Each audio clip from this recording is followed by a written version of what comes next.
issue. Harsh Madhusudan Gupta, the Congress says we forced the Prime Minister to speak on Manipur, and that is the opposition's big victory because for 100 days he wasn't willing to speak. Who, according to you, won the day and why?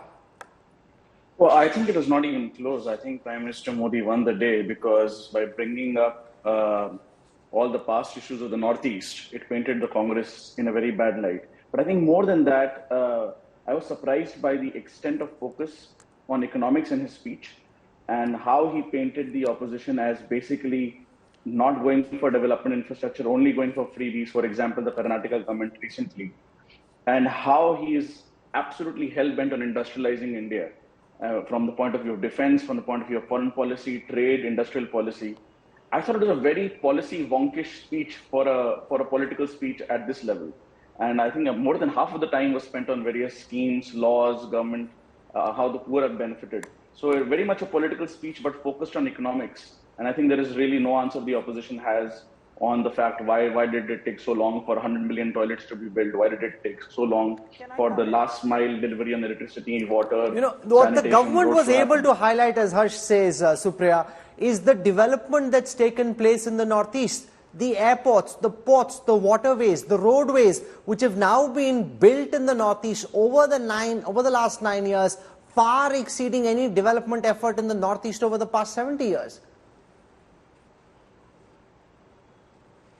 I'm going to buy you the biggest house possible in a city of your choice, and you will have to battle violence and hatred and women being ill-treated. What are you going to choose? That's a simple question I ask of you, not as an anchor, but as an Indian today. Will you be able to make that choice? What choice are we talking about? The Prime Minister spoke for 2 minutes out of 2 hours, 14 minutes on Manipur.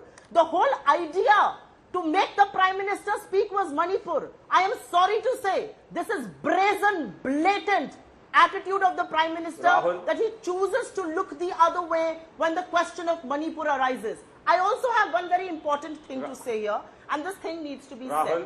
The Prime Minister can be drunk on power for all I care, and the people of this country will deal with it. Please don't speak in between. I gave you the courtesy, offer me the same courtesy. Otherwise, I will also have to cross a boundary. We can do a legitimate discussion, unlike the one that the Prime Minister just spoke.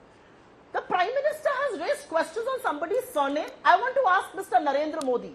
The Modi surname comes from your own father, right? In the same way, the Gandhi surname comes from Indira ji's husband and Rajiv ji's father. What sort of a pedestrian remark was the Prime Minister making? Who, in his right mind, will call himself a law-abiding Indian, loving citizen and call India Ghamandiya?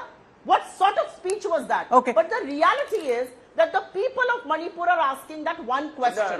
Where is the Prime Minister for the last 100 days? This is not a contest of speeches. This is about ये मर्यादा है सदन की, ये कर्तव्य परायणता है प्रधानमंत्री की। 100 दिन से आप गायब थे।